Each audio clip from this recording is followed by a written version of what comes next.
బోధన్ ఒక టౌన్ మీటింగే, ఒక నియోజకవర్గ స్థాయి మీటింగ్, జిల్లా స్థాయి మీటింగ్ తిరిగా ఇవాళ జరుగుతూ ఉన్నదంటే బోధన్ నియోజకవర్గంలో, బోధన్ పట్టణంలో బీఆర్ఎస్ పార్టీ ఎంత గట్టిగా ఉన్నదో మనందరికీ కూడా అర్థమవుతా ఉన్నది. इस जलसे में शामिल हुए मेरा मुसलमान भाई बहनों को भी मेरा आदाब सलाम। నేను గత కొన్ని రోజుల నుండి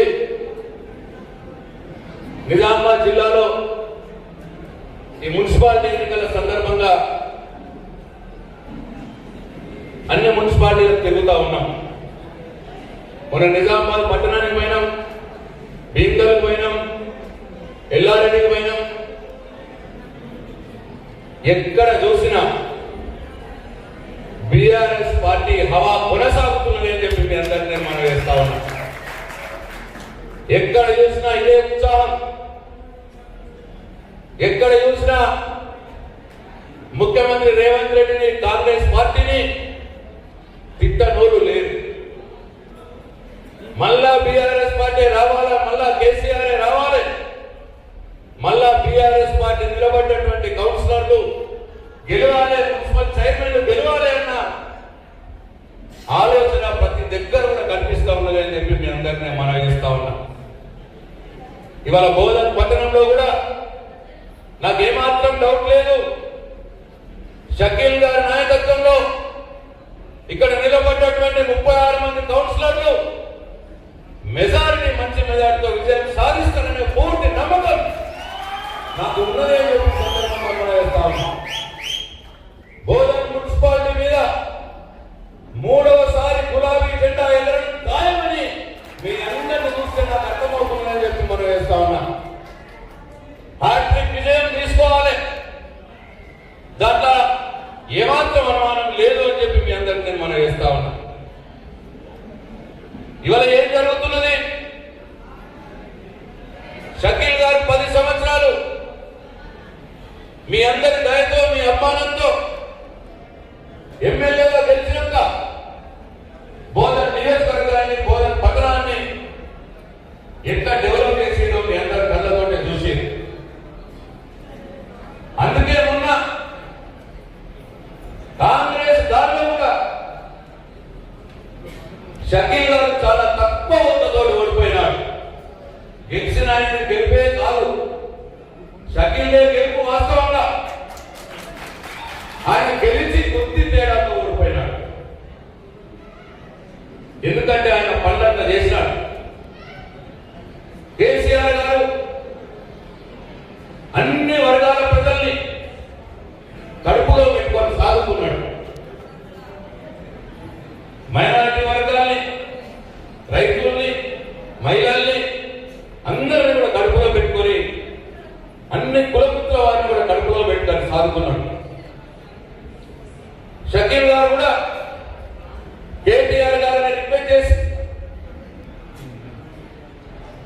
ఈ బోధన్ మున్సిపాలిటీ అభివృద్ధికి 100 కోట్ల రూపాయల నిధులు వేసిన ఘనత షకీల్ గారికి ఉందని చెప్పి మనం చేస్తాం. 100 కోట్లలో దాదాపు 60 కోట్ల రూపాయల పనులు, సీసీ రోడ్లు కావచ్చు, డ్రైనేజ్ కావచ్చు, సెంట్రల్ లైటింగ్ కావచ్చు, ఇవన్నీ కూడా జరిగిన సంగతి మీ కళ్ళ ముందరనే ఉన్నది. మిగతా 40 కోట్ల రూపాయల పని మంజూరు అయినాయి, కూడా మంజూరై సిద్ధంగా ఉన్నాయి. షకీల్ గారే మంజూరు చేసుకొని తీసుకొచ్చిండు. ఆ మిగిలిన 40 కోట్ల రూపాయల పనులు 2 సంవత్సరాలైంది, ఇంకా చేయడానికి ఆ పెద్ద మనిషి మనసు పట్టలేదు అని చెప్పి మీ అందరూ అర్థం చేసుకోవాలి. ఎందుకు జరగట్లేదు ఆ పనులు? మంజూరైన పనులు ఎందుకు చేయట్లేదు? ఎందుకు బోధన్ పట్టణ ప్రజల్ని మీరు శిక్షిస్తున్నారు అని చెప్పి నేను ఈ సందర్భంగా ఈ కాంగ్రెస్ పార్టీ ప్రభుత్వాన్ని నేను నిలదీస్తా ఉన్నా. కొత్తగా మీరు మంజూరు చేసేది లేదు, కొత్తగా శాంక్షన్ చేసేది లేదు. ఆల్రెడీ శాంక్షన్ అయిన పనులనే 2 ఏళ్ల నుంచి ఎందుకు చేస్తలేదు అని చెప్పి నేను కాంగ్రెస్ పార్టీ నాయకుల్ని నిలదీస్తా ఉన్నా. ఇది ఒకసారి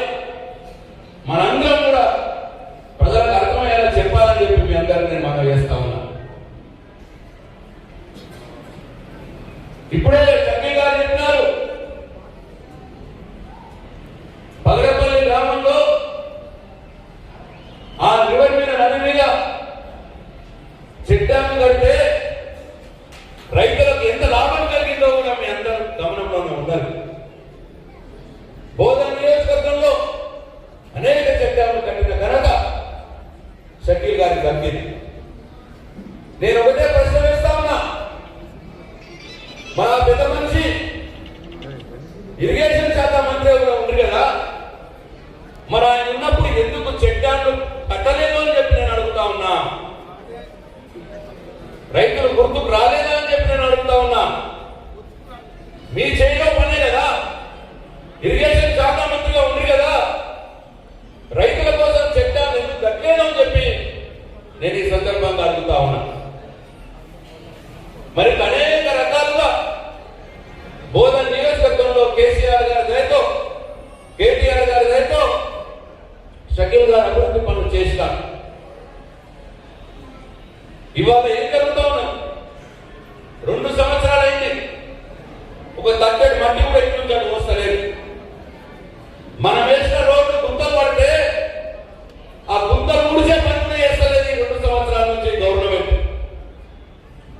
ఎక్కడ రోడ్లు ఖరాబైనా రిన్యువల్ కూడా చేయని పరిస్థితి ఉన్నది. ఇదందరూ కూడా మీరు గమనించాలని చెప్పి మనం చేస్తా ఉన్నాం. ఏం చేస్తున్నారు? 2 సంవత్సరాల నుంచి ప్రజలకు ఇచ్చిన హామీలు నెరవేర్చలేదు. చాలా మాటలు చెప్పినప్పుడు ఎలక్షన్లప్పుడు ఒక్కటి కూడా చేస్తలేదు. మన మంజూరు చేసిన పనులని ఈ 2 ఏళ్ల నుంచి ఒక పని కూడా మొదలు పెడతలేదు. ఏం చేస్తున్నారు వీళ్ళు? దొరికినంత దోచుకొని తింటా ఉన్నారు. ఎక్కడ పడితే అక్కడ అవినీతే, ఎక్కడ పడితే అక్కడ కుంభకోణమే. సివిల్ సప్లైస్ లో కుంభకోణం జరిగింది. అట్లనే ఇవాళ మీ అందరూ గమనించాలి. మన దూపేరు కృష్ణారావు ఆయన డిపార్ట్మెంట్ లో కొత్తగా మద్యం బ్రాండ్కి అనుమతిస్తే నాకు తెలియకుండానే ముఖ్యమంత్రి కార్యాలయం అనుమతులు ఇచ్చింది అని చెప్పి స్వయాన ఎక్సైజ్ శాఖ మంత్రి బయటపడుతున్నాడు. అంటే దోచుకోవడంతో మంత్రికి వాటా పోలేదు, డైరెక్ట్ ముఖ్యమంత్రి కార్యాలయమే ఆ వ్యవహారం నడిపించుకున్నది అని చెప్పి మంత్రి చెప్తా ఉన్నాడు.